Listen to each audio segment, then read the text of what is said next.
The deck of the Devil was eerily quiet. There was the sloshing of water against the sides of the ship, the whistling of cold, dark sea air through sails and netting, the creak of broken ropes as they dangled from the damaged mainmast. The deck was also littered with bodies and blood of seafarers. Some of the bodies were simply limp and broken from being dashed against the ship from dozens of feet high, but most were more disconcerting, with twisted, terrified faces and mouths still locked in the shape of a death scream, purple and red skin covered in poison lesions and seeping wounds inflicted by the tentacles of the sea monster, limbs half ripped from joints adorned with frayed bone and torn strips of flesh. Terran couldn't take a deep breath. Seconds went by, maybe minutes. His lungs were only half full, and although his body was trembling, his white-knuckled fingers refused to release the deck rail.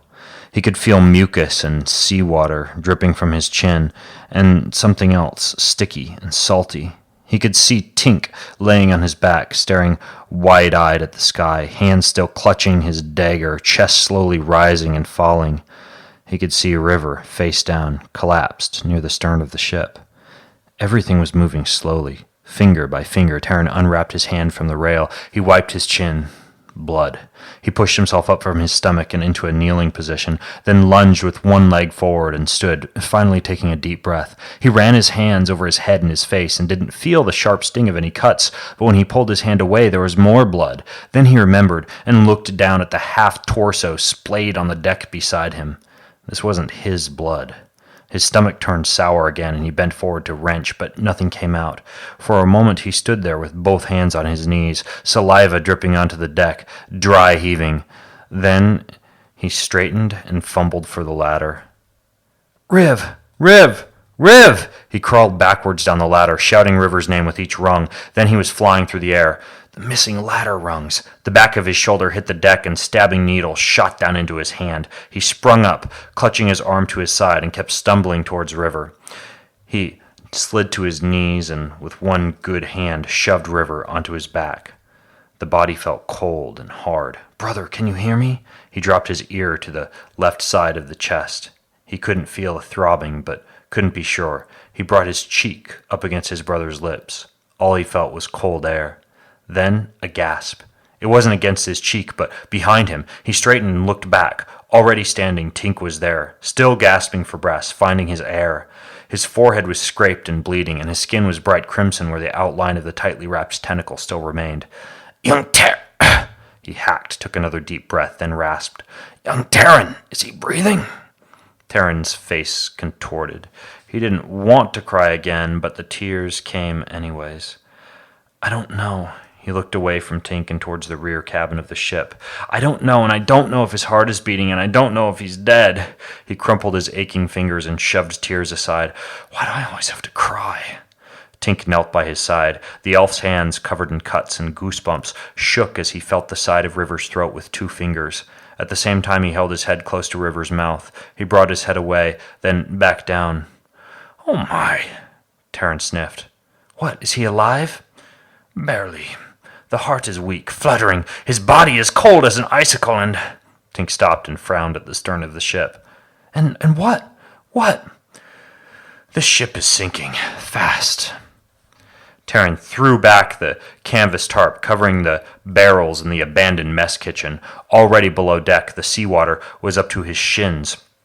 Pots, cups, and spoons were floating through the shambles. He shoved his head into the dark barrel, leaning with half his body into the opening and pushing his hands down in to feel the contents. Some kind of fruit. Apples, maybe. He desperately scanned the kitchen for some kind of bag. "Aprons, those'll do." He shoved several handfuls of apples into one of the aprons. "Porridge. Where'd they put porridge?" He pulled on the door of a cupboard besides the cook stove. It wouldn't open. The water was already sloshing up against the doors of the cupboard, holding it shut. He put both hands behind him, lifted his body up onto the cook stove, and drove both legs into the cupboard doors. The bottom of his bare feet stung as the wood splintered and the doors collapsed inwards. Metal pots. He opened one. It was empty. Above, he could hear footsteps running. When he had ventured into the mess, Tink was on deck, frantically searching for some kind of a lifeboat or means of escaping quickly from the devil. By all signs, Every man on the ship was dead, and the gaping hole the sea monster's tongue had dug into the hole was towing them downwards. Terran looked up at the ceiling, then heard Tink's voice shouting down into the mess hall. "Dinghy secured! We need to get off this boat! Any luck down there?" Terran ripped the lid off another metal pot and thrust his hand inside. Success! "Apples! And porridge!" He tied the apron and threw it over his shoulder, then clutched the metal pot and forced his body through the now nearly waist-deep water, out the double doors of the mess hall and to the base of the stairs. Tink reached down through the opening and took the apron and pot. He said nothing, but simply turned and ran back towards the bow of the ship. Terran followed, looking towards where River's body had been. It was gone. A lump formed in his throat, and he stopped. "River! Where's River?" "Already secured, Terran. We must make haste. Hurry!" Secured? Terran stayed as close as he could to Tink as they moved across the dark deck of the ship towards the forecastle. His foot caught in a tattered clump of netting, and he fell face first, landing on the wet, naked body of a dead seafarer. He gasped and backed away. Tink pulled him up by the armpit. "They're dead, all of them. I've snatched what I can from their corpses." Tink let go of him and continued to run across the deck. Terran looked back towards the stern. It was even lower than before. They were sinking fast. He looked back towards the forecastle. Tink was gone. "Tink!" Tink's voice came from below. "Here, come over the deck!" Terran saw two thick ropes hanging over the side of the deck and peered over the railing. A small wooden dinghy was hanging from the edge. River's body was there, in the boat, covered in piles of seafarer clothing and laid in the bottom. Next to him were the apples and cold porridge, along with 3 canteens of water. Tink was standing, arms outstretched towards Terran. "Lower yourself down by the ropes, and I'll help you in. We're nearly out of time, and we must get your brother to go out straight away." Terran took a deep breath, grabbed both ropes, and stepped over the railing backwards. Aria tightened her grip on the horn of the saddle and dug her heels into Piper's dirty white flanks. The horse snorted, breaking into a half-gallop up the steep hill to catch Enya, who was riding Raven at a brisk pace back and forth along the sharply banked trail switchbacks. "Enya, why the hurry?" Aria called up, her voice wobbly from Piper's frantic scrambling up the slope. "Piper is already tuckered from yesterday's ride, and me from not enough sleep." As if to agree, Piper snorted again and slowed to a walk.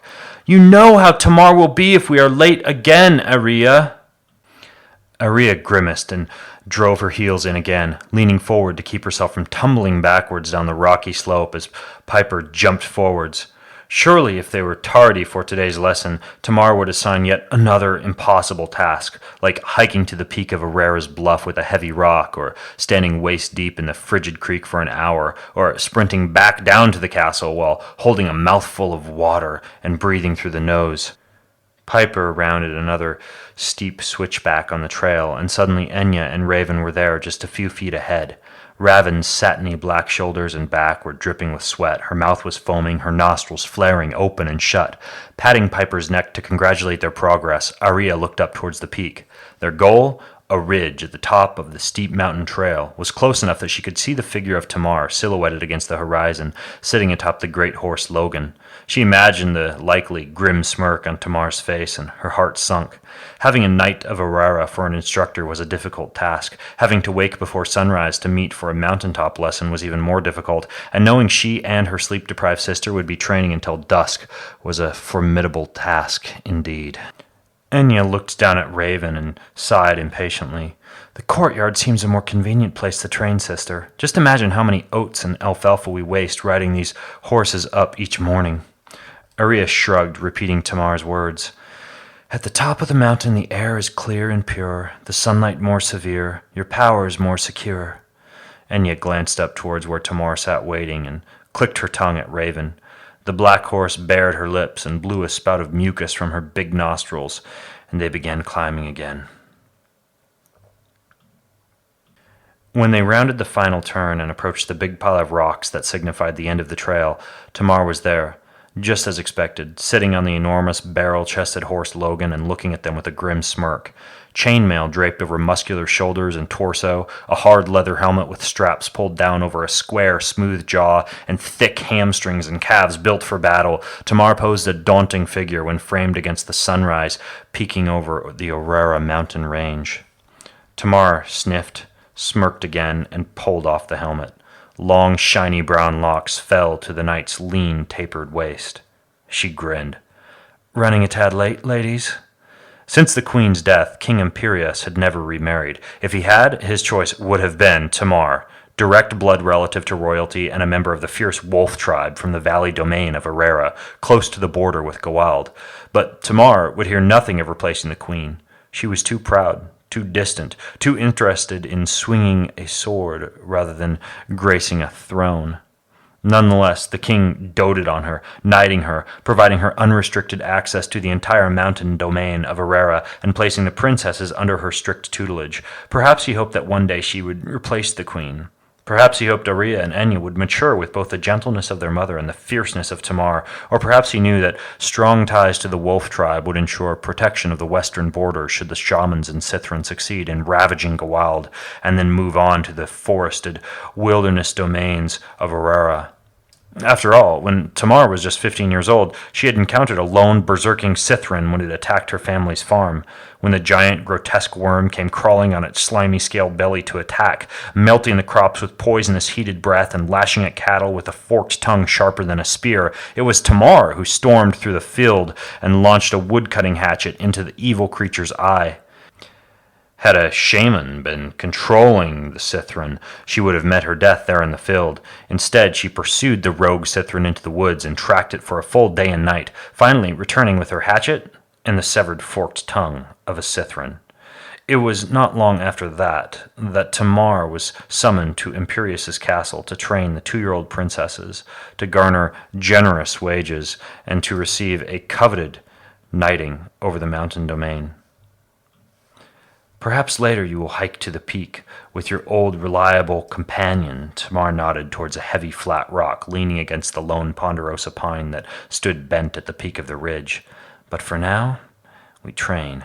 She kicked Logan lightly, and he trotted to the base of the pine tree where, on the opposite side of the flat rock, was a rugged oak bench on which 10 small twigs were standing upright, each held up by a handful of pebbles. She wheeled Logan around and shouted back to the girls, "Here are 10 targets. From where you stand now, you must affect these targets. Aria, blow the target over. Enya, ignite the target." Aria squinted, barely able to make out the tiny twigs nearly 40 feet away. Enya smirked and elbowed Aria. "Easy, child's play." "Only 1 target," Tamar muttered, already galloping past them, sword now in hand. Enya gulped. Targeting an entire row of twigs was easy. Singling out a single one was a different deed altogether. Tamar spun her sword up until the morning sun glinted from the silver blade, then pointed the blade down towards the gorge between where they stood and the next peak. "Aria, I have sunk a wicker basket in the creek eddy, directly where you water Piper. Today you will raise that wicker basket to the surface, without allowing the rock which I used to sink the basket to slip away." Aria set her jaw. She had done this before, but not with the rule of the rock not slipping away. She would have to move air through water very carefully. Tricky. "When Aria is finished, you, Enya, must boil the eddy." Enya raised an eyebrow. Boiling water was a little difficult. Boiling several feet of icy cold water as more water rushed in would be exhausting. She felt her blood cool just thinking of it. They watched Tamar circle Logan back around to the tree and then point up to the thick branches nearly 30 feet up. "Aria, standing at the base of this tree, you must inflate the balloon." Balloon? Aria scanned the tree branches. There, hanging and well hidden, was a thin leather bottle, just the same as a knight would use to carry surprising amounts of water for days on end. These bottles were nearly impossible to inflate with lips and lungs and muscles, much less by commanding air with the hands and the body. Aria silently hoped Enya's final task of the day would be as difficult. "And you, Enya, must melt this block of ice." Tamar swung her sword down at a square block of ice sitting in the tall grass at Logan's feet. "Melting ice?" Aria muttered. "The easiest task of all for Enya?" "Without burning a single blade of grass." Enya leaned towards Aria, unfazed, and cupped her hand over the side of her mouth. "Does father know she's raiding the kitchen to haul ice to a mountaintop?" Tamar, with senses like a hawk, grinned, but pretended not to notice. "Ladies, tie the horses. Begin!" And so another day of training began for the princesses of the mountain domain of Herrera. Sprinting and spinning, Aria and Enya used hands, fingers, bodies, arms, and twirling of head and hips to send air and fire gliding into twigs, levitating baskets through water and boiling frigid creeks, expanding balloons and melting ice.